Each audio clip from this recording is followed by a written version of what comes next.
Hey, what's going on, everyone? Welcome back to another episode of the Relationship Atlas podcast. Today, I want to talk about freedom.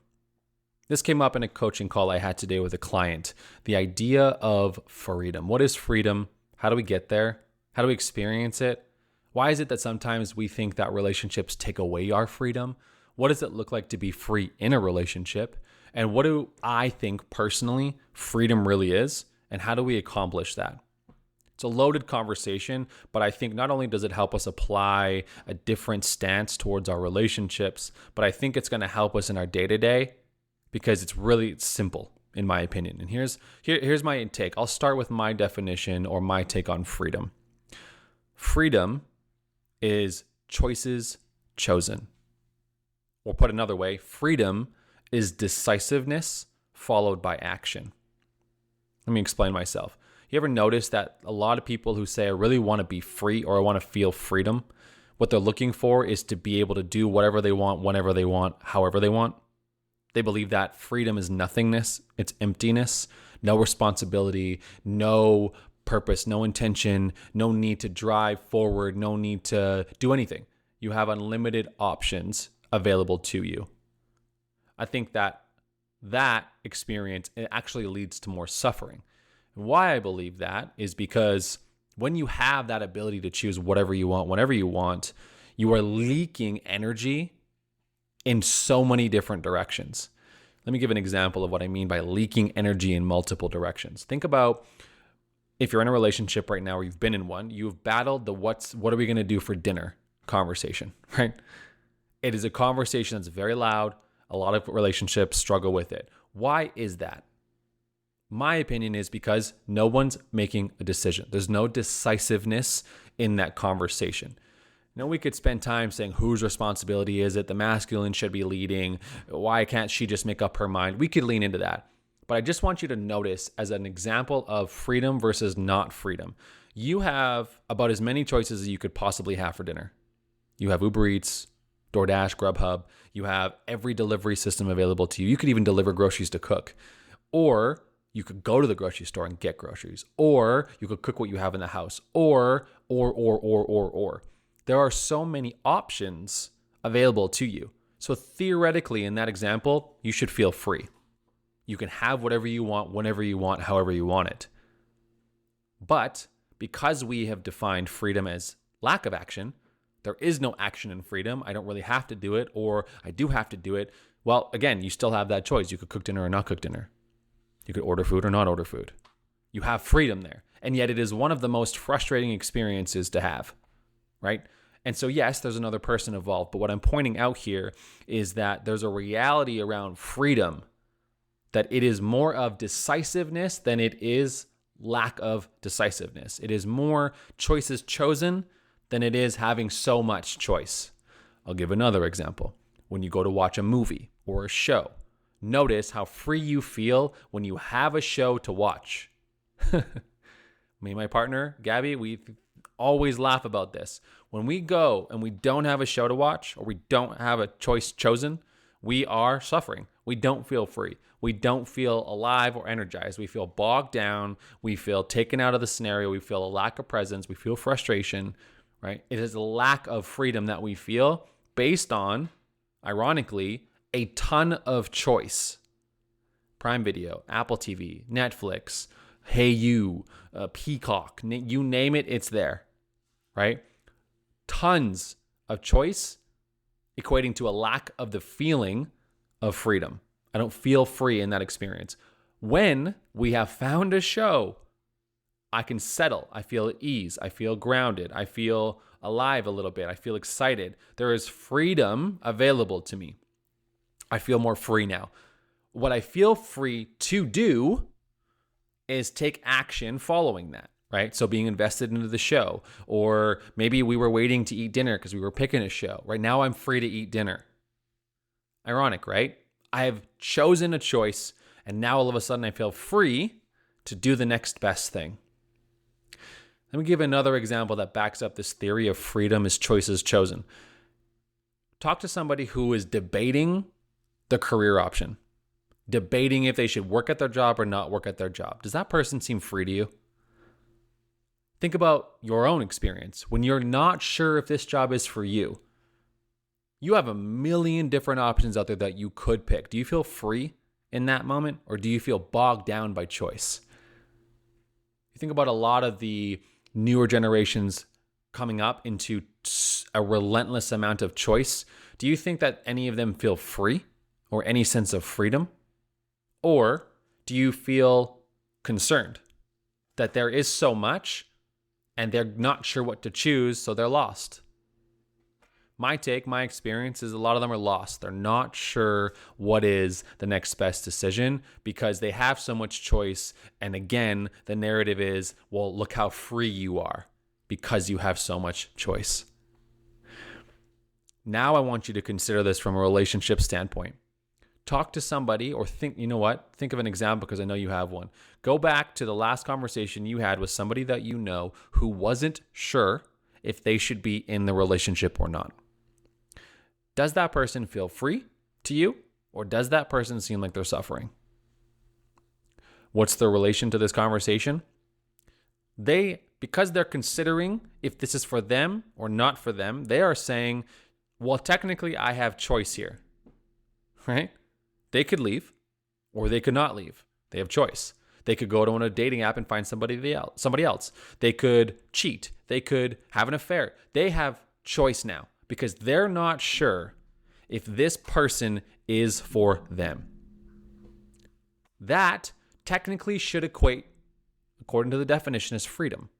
I should feel free with so many options available to me. But the reality is that all I'm doing in that experience is suffering. Now talk to somebody who has just ended a relationship, who has made a decision, who has chosen a choice and said, I am done. This is not for me. Notice how alive that person is. Notice how energized that person is for the most part. Notice how intent on living that person is. Notice how many choices follow that. Maybe big, bold, maybe you think are over the top. Notice how much freedom that person is experiencing. Now notice on the other side, when someone is fully and wholeheartedly dedicated to their partner, no questions asked, this is for me, I choose you. Notice how well that relationship is going. Notice how happy they are. Notice the things that they probably do and take on together because they're free to make choices because they've made a choice. Now they can make the next one and then the next one. They are decisive in the things that they do. Let me give an example. I chose and I choose Gabby. You know what that allowed us to do? Go across the world to Costa Rica and Tulum and work remotely, something we've never done before. Businesses we've never run before. We've never put our financial situation on our backs in that way before. We'd have no track record of that. But you want to know what allowed us to make that decision? The choice that it's you and me. The choice that I choose you. The choice that this is where I want to be. And I know that whatever choice we make together next will allow us to make this happen because we got this. I know we got this. I choose we got this. Not, I wonder. Nope, I don't wonder. I choose. I make a choice. And in that decision, I feel free.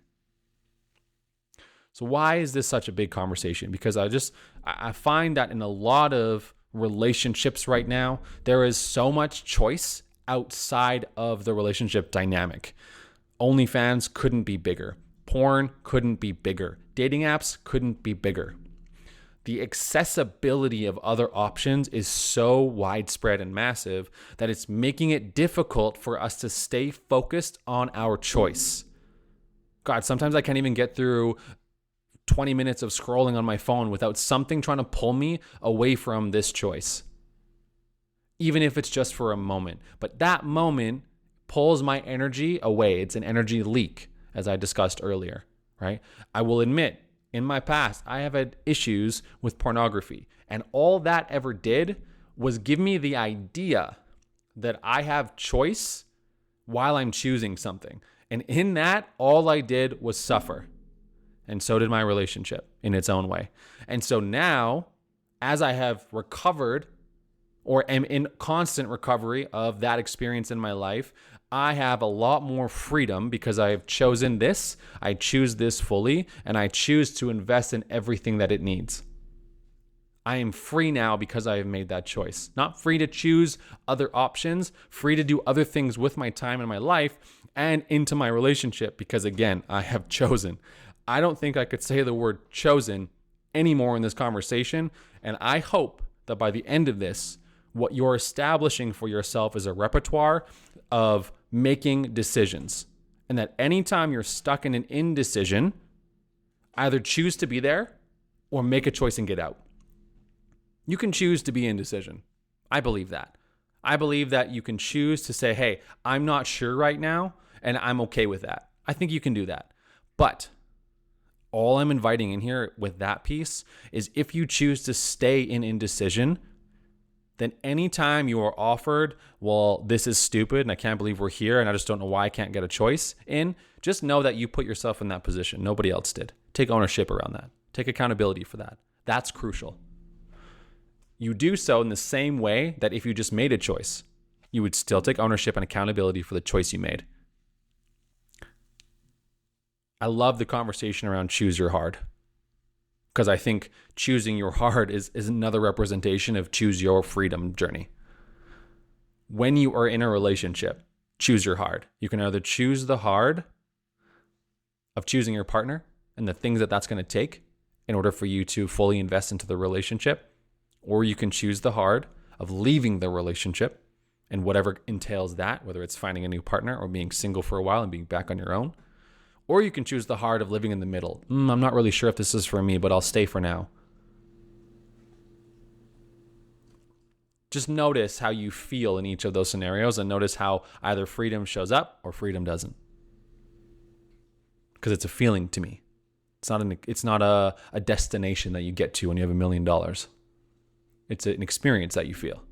And that might sound cheesy, some sort of motto you put on a bumper sticker. But what I'm challenging you to do here and now today is if there are parts of your life where you are not decisive, then I'm encouraging you to start to look at that area and notice the energy that you are draining or allowing to drain away from you and how much vitality and energy that is taking away from the other areas of your life that you actually have chosen.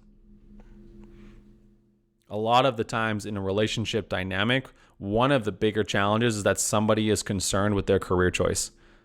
They're not sure if they should be doing it. The amount of energy it takes to live in I'm not sure is directly impacting the relationship because you don't have the same amount of energy and aliveness to give to that relationship because you're giving so much to the uncertainty.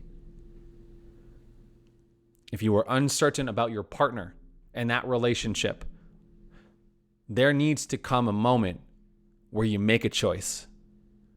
Get out or get in. Get out or get in. Make a choice. It will be hard for a moment, but that hard is more from the sense of, okay, there are things I need to do now. Again, freedom is decisiveness followed by action. Freedom is not void of action to me. I actually feel sometimes free in the midst of doing something because I know I chose it. God, that's it, isn't it? Right there. I feel free in the action because I have chosen that action. I feel free. Free of thought, right? Free of contemplation, free of stress. I chose something and I'm moving forward in that direction. I think if we can do this more in our relationships, we will have better relationships.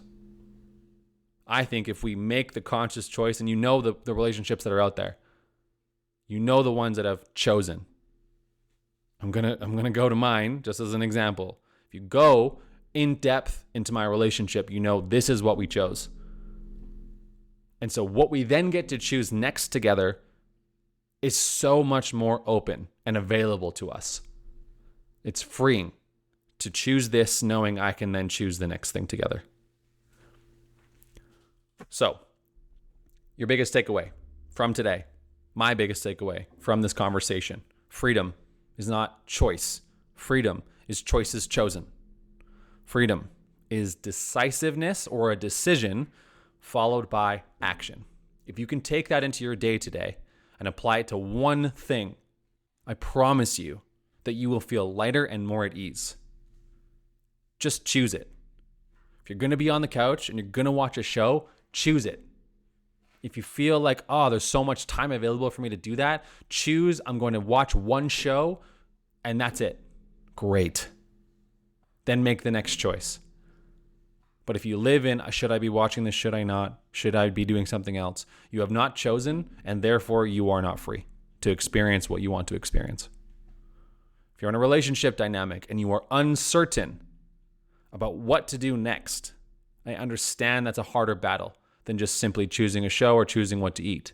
There is an emotional experience inhabiting that and a lot of historical aspects from your childhood, from your teenager years, and now from your adult years. I get that that's harder to choose. But regardless of whether it's harder to choose or not, be aware that lack of decision equals lack of freedom. So if you are not going to choose the relationship, but you're going to choose considering if it's not for you or not, you are taking away the freedom and the energy and the vitality you should be giving to your relationship. You are actually doing everything a disservice. If you are not sure, take some space. Hey, I don't know if this is for me. I don't want to be in front of you all damn day wondering if this is for me. I need to go stay with my sister, or I need to go stay with my family, my parents, my father. I need to go stay with somebody for a couple of days to just figure out my thoughts and orient myself. God, what a tough decision. But God, how freeing. Because now you have the space and you've made a choice. Now from there, you get to really decide. If you've been married for a long time and you're listening to this conversation and you have access to other things that are outside of your relationship that you're entertaining, notice that you are taking away energy from your relationship. I'm guilty of this too, so I understand. So what this looks like from this conversation is that you make a choice. I am choosing this relationship above all else. Watch how your energy shifts. Watch how your actions change. Watch what happens to the success of other things in your life because you have made a choice. This is how we create freedom. Decisiveness. That's all I have for today. I hope there was some value for you in that conversation. If you like this episode, there's a lot more coming. This is just the beginning, so please subscribe. Like this episode, comment below if you're on Spotify. Let me know on socials at @therelationshipcoach_. This is my favorite space to just discuss things and be able to help impact your relationship, both from a place of wisdom and knowledge, but also from a place of action. I hope that you don't just listen to this and move on with your life. My hope is that you take the information.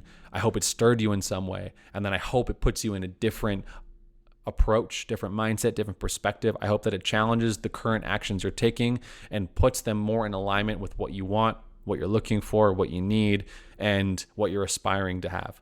My hope is that this helps your relationships in some way, shape, or form, whether it be a small perspective shift, a small challenge that actually makes a big impact. I believe that it's the micro moments like these that really make the bigger difference. It's never the big anniversaries that really do it for us. It's everything that we do leading up to the anniversary. So that's all for today. Again, like, subscribe, share if you appreciated this episode. Let me know your thoughts. Any other thing that you want me to talk about, leave in the comments below. I'm really excited to see you in the next episode. Thanks for listening. Have a great day.